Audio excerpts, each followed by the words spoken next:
y las cosas que no pudimos contabilizar y que no vamos a poder concluir hasta que no tengamos datos cuantiosos, porque hacer un estudio ahorita para probar ciertas hipótesis sería complicado por la inmunidad combinada que ya tenemos entre los que tenemos una ensalada de vacunas y tuvimos infección e inmunidad natural.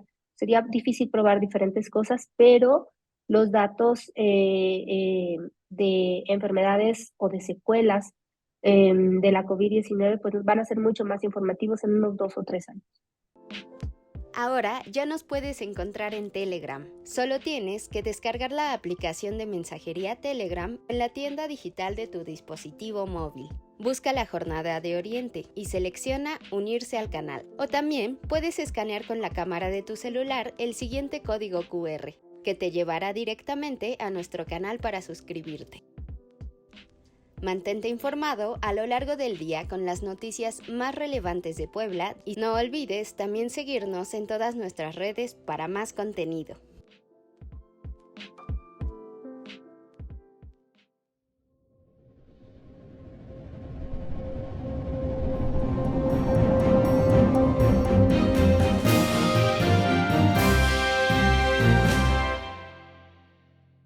Buenas noches a nuestros amigos de la Jornada de Oriente. Los saluda con gusto Patricia Méndez en otra emisión del programa Las Reporteras. En esta ocasión queremos agradecerle a la doctora Rocío Baños Lara, ella es catedrática de la Universidad Popular Autónoma del Estado de Puebla, esta atención que ha tenido con la audiencia de la Jornada de Oriente, con quienes nos ven en redes sociales o quienes nos siguen también en la edición impresa, esta atención que ha tenido. Buenas noches, doctora. Buenas noches, muchas gracias. Al contrario, gracias por permitirme platicarles un poco. Gracias, doctora. Pues queremos abordar un tema muy importante, doctora, en marzo, en diferentes fechas, pero bueno, en general en el mes de marzo, pues se cumplen ya 3 años de la presencia del COVID-19 tanto en México como en Puebla. Y bueno, quisiéramos preguntarle a 3 años de distancia, ¿cuál es el balance que usted hace acerca de la presencia de pues nueva enfermedad? No sé si todavía podemos llamarle nueva enfermedad o más bien ya nos estamos acoplando a ella. ¿Cómo observa usted la situación? Bueno, sin duda fue una enfermedad que nos tomó por sorpresa. Sabíamos o sabemos constantemente que tenemos la posibilidad de encontrarnos a nuevos virus, nuevas especies microbiológicas que nos pueden causar problemas en la salud en general. Pues nos encontramos con esta. Afortunadamente, en el ámbito científico había muchos avances que nos permitieron abordar rápidamente la enfermedad y tener una vacuna en prácticamente un año, ¿no? Prácticamente en menos de un año ya se estaban haciendo las pruebas clínicas para poder aplicar las vacunas y saber de su eficacia y de su seguridad. Entonces, esto fue muy bueno porque nos permitió que prácticamente al año y medio empezáramos ya a regresar a nuestra vida normal, ¿no? De lo que solíamos hacer antes, regresar a la presencialidad poco a poco, poder regresar a las aulas, poder hacer vida de, bueno, actividades de diversión, actividades comerciales que involucraran más gente. Y pues eso, repito, fue un logro de la humanidad en general, poder, eh, poder tomar el control de la enfermedad desde el punto de vista de la biotecnología y la biomedicina. Un poco antes quizás pudiéramos hacer énfasis en la poca información que tiene la gente en general, la comunidad en general, no solo de México, sino de diferentes partes del mundo. Siempre voy a mencionar las constantes preocupaciones masivas, ¿no? Ante el no saber qué tipo de microorganismo es, si era algo que había inventado alguien o que había creado alguien para destruir la humanidad y cosas de esas que se estuvieron hablando. Si era una obra del gobierno chino que después para vendernos vacunas, que yo no le había ninguna lógica a eso, pero bueno, muchas cosas que se inventaron. De todo esto, creo que el balance más importante es el poder entender la gran capacidad de replicación de información no verificada, de falsas alarmas, de falsos remedios milagrosos, todo esto que se pudo propagar rápidamente a través de redes sociales. WhatsApp era un constante sonar de noticias que nos asustaban y que nos alteraban, que nos angustiaban muchísimo.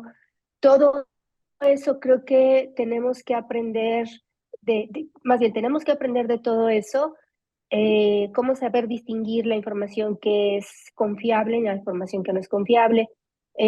Mucha gente comparte información con el ánimo de ayudar, pero en lugar de que este efecto se produce el efecto de ansiedad colectiva, la histeria que nos atacó a todos pues de lavar exhaustivamente las compras del supermercado, de no querer hablar con nadie, o de hacerle feo a alguien porque sabíamos que había tenido la enfermedad.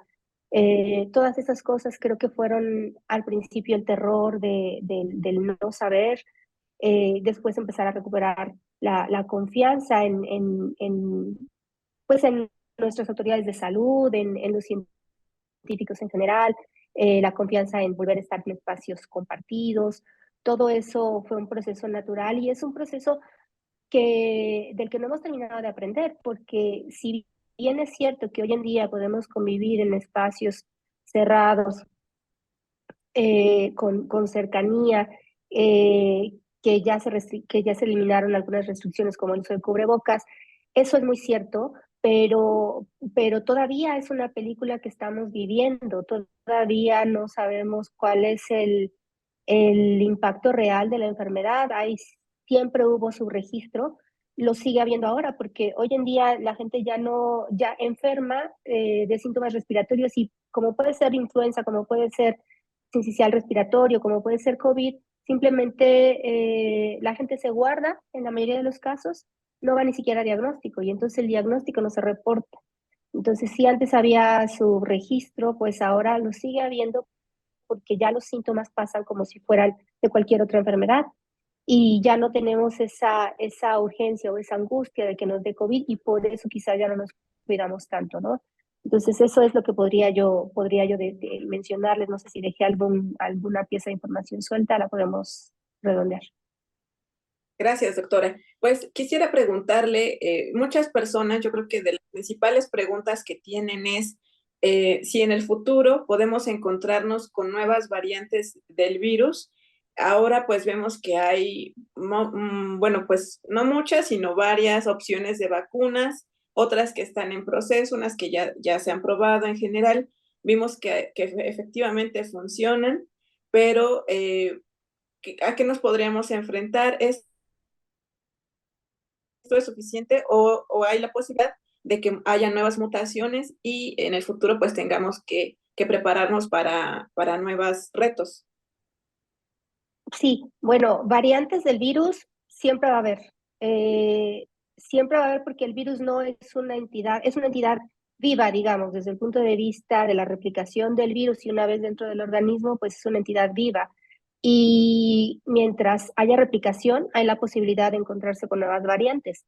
La cuestión aquí es que sean de estas variantes que sean de preocupación o de observación. Variantes de las otras va a haber siempre, de las que no nos interesan y nos enteramos porque no son biológicamente relevantes.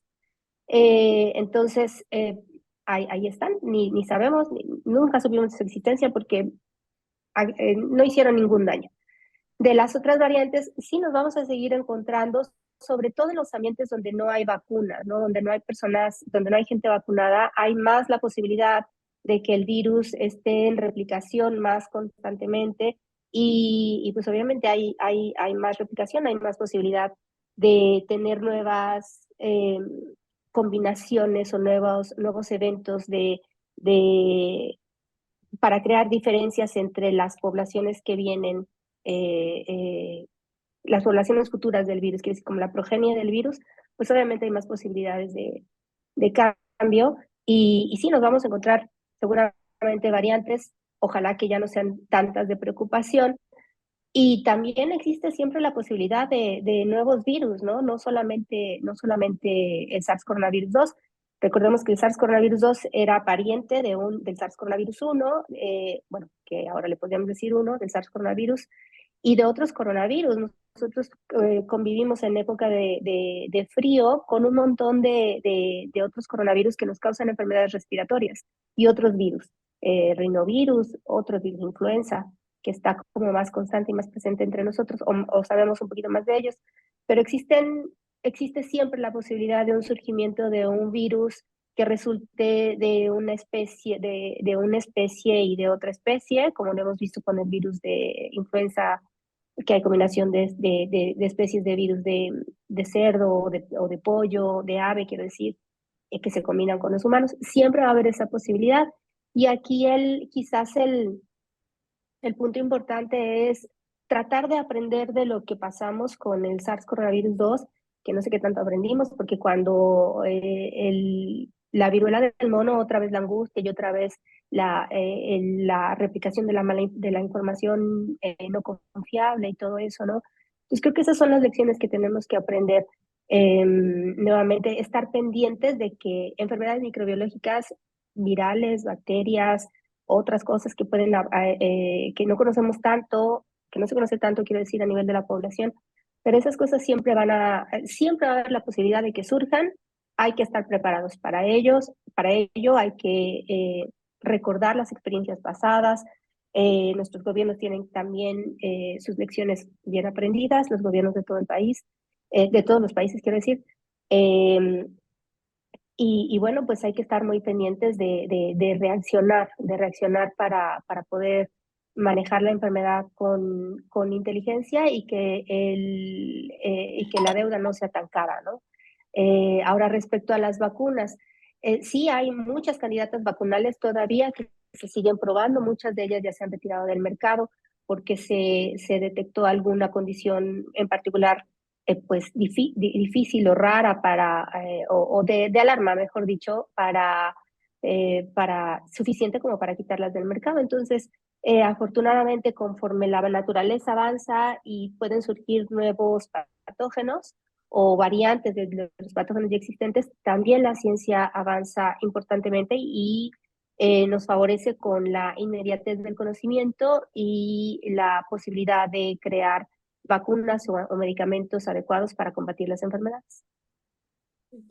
Doctora, ya nada más dos últimas preguntas para cerrar. Una es preguntarle si, desde su punto de vista como experta en el tema, podríamos decir que la epidemia o la pandemia, si hablamos a nivel global, está controlada. ¿Se podría dar ese calificativo? Y una segunda pregunta sería, como usted lo mencionaba hace un momento, pareciera que al ya no haber tantos decesos, ya no haber tantas hospitalizaciones, la gente pues olvida pues el lavado constante de manos que ya se había aprendido, pero que de repente son hábitos que se pueden ir perdiendo. La verdad es que desde mi punto de vista ya no, el uso del cubrebocas pues es ya muy mínimo, creo yo. Y los gobiernos también han reducido estas medidas, por ejemplo, de aforos o de utilizar, por ejemplo, cubreboca, quizás en hospitales, en consultorios, eso ya está limitado.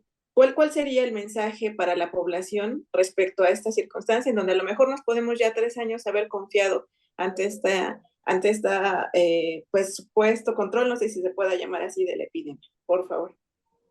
Sí, yo creo que hay algo importante con lo que hay que empezar es que el hecho de que te haya dado ya la enfermedad, la COVID-19, no quiere decir que a la siguiente que te dé te va a dar menos intenso, o que si te fue la primera vez muy mal, la siguiente te va a dar peor, o vaya, los escenarios son no predecibles. Ya sufriste COVID-19, hay que estar preparados o hay que procurar que no nos vuelva a dar, porque no sabemos cómo vamos a reaccionar, ¿no? Mucha gente que tuvo la vacuna le fue no tan mal, pero cuando le había dado sin vacuna le fue menos leve. Entonces, mejor no experimentar que nos vuelva a dar COVID si es que ya nos dio, o no experimentar que nos dé si es que no nos ha dado, ¿no? Entonces hay que tener eso en la cabeza siempre, procurar no enfermarnos ni de COVID ni de cualquier cosa. Y relacionado con esto va las medidas de higiene. El lavado de manos es una práctica que se debe hacer necesariamente. siempre que llegamos de la calle, siempre que llegamos a nuestro lugar de trabajo, siempre que vamos a entrar a algún lugar, si venimos en el transporte público o particular, llevamos las manos sucias. Por supuesto, lavarse las manos antes de comer, donde estemos. Es una medida que deberíamos de tener muy, muy como parte de nuestros hábitos. Desafortunadamente, mucha gente ya no lo hace, mucha gente no lo hizo durante la pandemia tampoco. Entonces hay que procurar mantener, enseñar ese buen hábito a nuestros hijos, a nuestros alumnos, porque es una medida de protección. No hay nada como tener las manos limpias, porque inconscientemente nos llevamos las manos a la cara. Y ojos, nariz y boca son puertos de entrada para diferentes microorganismos y diferentes cuestiones que nos pueden hacer mal. Entonces, no está de más lavarse las manos, no está de más usar el cubrebocas, sobre todo si estamos en una condición de riesgo. Si yo soy una persona que tiene alguna comorbilidad y estoy cerca de alguien que yo no sé si lleva virus o no, pues lo más sensato para mí es ponerme el cubrebocas, ¿no? Hay quienes han visto esto como un miedo excesivo también, y hay que mencionarlo, y nos ven feo a los que seguimos usando cubrebocas, ¿no? Pero pues sí debemos respetar la decisión personal de que el otro se cuide, y si así se siente cómodo y seguro, pues que bueno, también me está cuidando a mí. Y eso es un factor bien importante. Eh, yo les invito a recordar, sobre todo a las personas que somos hiperreactoras, que tenemos alergias o que somos muy susceptibles de enfermar de las vías respiratorias, mientras estuvimos bien cuidados, quizá los 2 primeros años de la pandemia, que estuvimos bien cuidados todos con el cubrebocas, no nos enfermábamos tanto. Apenas nos dan permiso tantito de quitarnos el cubrebocas y ya empezamos a enfermar otra vez porque los virus y las bacterias están desatados y se están compartiendo, yendo y viniendo de todos hacia todos. Entonces es una cuestión de sentido común.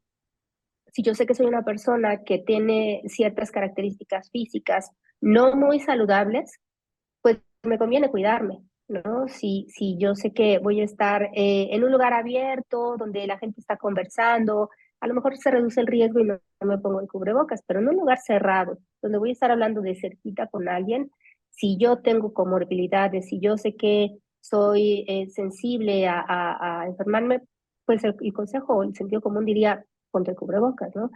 Eh, Más allá de la psicosis que pudiera parecer, pues hay que cuidarnos, ¿no? Y si la pandemia está controlada, pues yo diría que vamos en camino a eso, ¿no? Todavía hay niños que no se han vacunado. Entonces, hay personas que, bueno, se les pusieron o se les puso otra dosis de refuerzo a los adultos mayores. Quizá pudiéramos pensar que en algún momento seamos llamados los siguientes grupos etarios a ponernos vacuna también. Como decía al principio, es una película que todavía estamos viviendo. Hay que esperar a ver cómo vamos evolucionando y hay que esperar a ver los números después de cierto tiempo, a ver el daño real que ha causado la pandemia y las cosas que no pudimos contabilizar y que no vamos a poder concluir hasta que no tengamos datos cuantiosos, porque hacer un estudio ahorita para probar ciertas hipótesis sería complicado por la inmunidad combinada que ya tenemos entre los que tenemos una ensalada de vacunas y tuvimos infección e inmunidad natural. Sería difícil probar diferentes cosas, pero los datos de enfermedades o de secuelas de la COVID-19, pues van a ser mucho más informativos en unos 2 o 3 años. Bueno, pues la verdad nos deja usted pensando, doctora, muchas reflexiones, muchas ideas sobre este tema. Queremos agradecerle, doctora, a la doctora Rocío Baños Larayes, catedrática e investigadora de la Universidad Popular Autónoma de Puebla, esta atención que ha tenido con nuestros lectores, con quienes nos ven también en redes sociales. Muy amable, doctora, muchas gracias. Muchas gracias, sigo a la orden. Gracias a quienes nos siguieron en esta transmisión. Buen término de domingo.